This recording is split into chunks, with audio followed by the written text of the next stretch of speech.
በ2018 ዓመተ ምህረት ኢንትራንስ ኤግዛም ጥናት ላልጀመራችሁም ኦር ጥናት ጨርሳችሁም ለፈተና እየተዘጋጃችሁ ላላችሁ ተማሪዎች በጣም አንድ ወሳኝ ነገር አለኝ ማለት ነው። ይህን ነገር ተነጋግረን አብረን ደግሞ በመጨረሻ ቪዲዮ ላይ አንድ ጊቫዌ ሰጣችኋለሁ። እሱን ጊቫዌ ወስዳችሁ ከቪዲዮ የምትወጡ ይሆናል ማለት ነው። ስለዚህ ቪዲዮን እስከ መጨረሻ መከታተል ይኖርባችኋል። በዚህ ቻናላችን እንደዚህ አይነት ጠቃሚ ቲፖችን ጠቃሚ ትምህርቶችን የምንለቅላችሁ ስለሚሆን ቻናሉን ሰብስክራይብ ማድረጋችሁን እንዳትረሱ። ዳይሬክትሊ ወደ ጉዳያችን እንገባለን ማለት ነው። አሁን ብዙ ተማሪዎች በጣም ኮንፊውዝ የሚሆኑበት ጊዜ ነው ያለ ነው። ብዙ ተማሪዎች አሁን ከዚህ እያሉ ነው። ከአንዱ ፋይል ከአንዱ ጥናት ወደ ሌላ ጥናት ከአንዱ ፈተና ወደ ሌላው ፈተና እያሉ ነው ማለት ነው። ስፔሻሊ በጣም ጥናት ላይ የተጎዱ ተማሪዎች እነሱ ተማሪዎች በጣም ብዙ እየተረበሹ ይገኛሉ ማለት ነው። በመጀመሪያ ደረጃ ምንም መፍራት አያስፈልግም ማለት ነው። ጀስት ተረጋጉ፣ ራሳችሁን መረጋጋት አለባችሁ ማለት ነው። ስፔሻሊ ሜንታሊቲያችሁን ካላረጋጋችሁ ጥናት ላይ የምትጎዱ ይሆናል ማለት ነው። ስለዚህ ፕሊዝ ይህን ነገር በደንብ መረጋጋት መለመድ አለባችሁ ስላችሁ እንደዚህ ስላችሁ ሌላ ተጨማሪ ነገር እያልኳችሁ ሳይሆን ተማሪዎቹ በጣም የተረበሹ ነው ያሉት። ስለዚህ መረጋጋት ያስፈልጋል። አንድ ወር ነገር ኦብቪየስ ነው፣ 20 ቀን የቀረው። እሺ በዚህ ቀናት ምን ላድርግ የሚለውን ነገር ለመቀበል መጀመሪያ ላይ መረጋጋት ይኖርባቸዋል። ይሄ ጥናታቸው ላይ የተጎዱ ተማሪዎች ነው።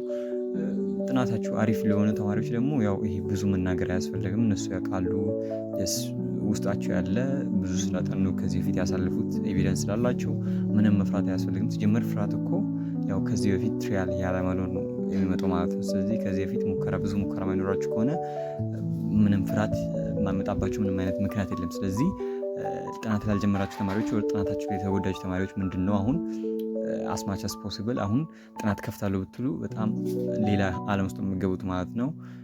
እንደውም በፕሬዲክቲቪቲ ጀስት ፕሬዲክት ማድረግም በጣም ከባድ ነው። ስለዚህ አሁን ዝም ብሎ ከፍቶ ከማጥናት ይልቅ በጣም ሳይንቲፊክ የሆኑ ሜቶዶችን መጠቀም ይኖርባቸዋል ማለት ነው። ፎር ኤግዛምፕል አሁን ከመጽሐፍ የሚያነብ በቪዲዮ ጋር አሪፍ ነው። አሁን በቪዲዮ ማለትም በቪዲዮ እያልኳቸው አይደለም ኦር ጊዜው ምናምን ሳይሆን ማሻሻል አለባቸው ማለት ነው። አንድ ስቴፕ ፈርዘር መሄድ አለባቸው። ኢንትራንስ ኤግዛም እንደዚሁ ሞዴል ኤግዛም የተለያየ ኢንትራንስ እዛ ትምህርት ቤታችሁ ላይ የምትፈተኑት አይነት ትምህርት ፈተና አይደለም።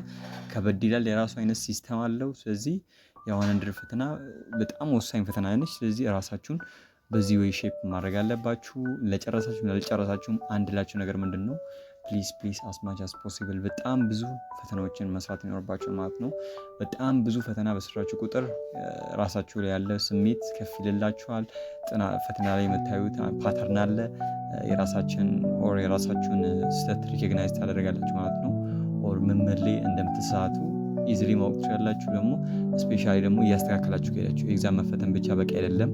ምን የተሳሳትኩት እንዴት ማስተካከል አለብኝ የሚሉ በሙሉ ማየት አለባችሁ ማለት ነው። ጥያቄ ተሰሩ ሞር ገብታችሁ ብዙ ጥያቄ መስራት ይልቅ በየጥያቄው በምትሰሩት ያክል ይሄ ለምን አልሆነም፣ ቢ ለምን አልሆነም፣ ሲ ለምን አልሆነም፣ ዲ ለምን አልሆነም ብላችሁ ፈርዘር የምትሄዱ ከሆነ ከአንድ ጥያቄ ሌላ 3-4 ጥያቄ ድራይቭ ተደርጎ ቢወጣ ራሱ እናንተ ገስ የማድረግ ፕሮባቢሊቲ ይኖራችኋል ማለት ነው። ስለዚህ በዚህ ወይ ማጥናት ጥያቄ ስትሰሩ ይህን ነገር ማስተካከል ይኖርባችኋል ማለት ነው። በተጨማሪ ደግሞ የተለያየ ኢንትራንስ ኤግዛምን መስራት ይኖርባችኋል። ስፔሻሊ ፓይለት ኤግዛሞችን ብትሰሩ በጣም ሪኮመንድ ይደረጋል። እናም ጊቫዌ ያልኳችሁንም እሱን ጋር በተያያዘ ማለት ነው በየዩኒቱ ባዮሎጂ እና እንግሊሽን ኢንትራንስ ኤግዛም በሚመስል መልኩ አውጥተንላችኋል ማለት ነው። እንዴት ነው የምንፈተነው ካላችሁ እንግሊሽ በየተለያዩ ካታጎሪዎች ተከፋፍሏል። በየግራመር ተብሎ ቮካብለሪ፣ ሪዲንግ ኮምፕሬንስ፣ ኮሚኒኬሽን አክቲቪቲ ምናምን ብለን አካፍልናችኋል። ይህም በሙሉ በነጻ ቴሌግራም ላይ ማግኘት ትችላላችሁ። በተጨማሪ ደግሞ ባዮሎጂ ላይ በየግሬዱ ማለት ነው ግሬድ 11፣ ግሬድ 12፣ ግሬድ 10 ብለን በየግሬዱ ወደ 100 ጥያቄዎችን ኢንክሉድ አድርገን ማለት ነው። በጣም ሚዲየም ቱ ሃርድ የሚባሉ ጥያቄዎች ናቸው። ስለዚህ እነዚህን ጥያቄዎች ከሰራችሁ ሞስት ፕሮባብሊ በጣም ራሳችሁን ታያላችሁ ማለት ነው። ምን ከጥናት ምን ያለው ኦር ምን ያክል አጥንቻለሁ የሚለውን የምትረዱ ይሆናል ማለት ነው። ስለዚህ አሁኑኑ ጥያቄ መስራት ይኖርባችኋል። ይሄንንም ማግኘት ከፈለጋችሁ ቴሌግራም ቻናል በዚህ በዲስክሪፕሽን ላይ በማስቀምጥላችሁ ስክሪን ላይ በምታዩት ዩዘርኔም ዳይሬክትሊ ገብታችሁ ማግኘት ትችላላችሁ ማለት ነው። ነፃ ነው፣ ምንም አይነት ክፍያ አንጠይቃችሁም። ስለዚህ አሁኑኑ ማግኘት ይኖርባችኋል።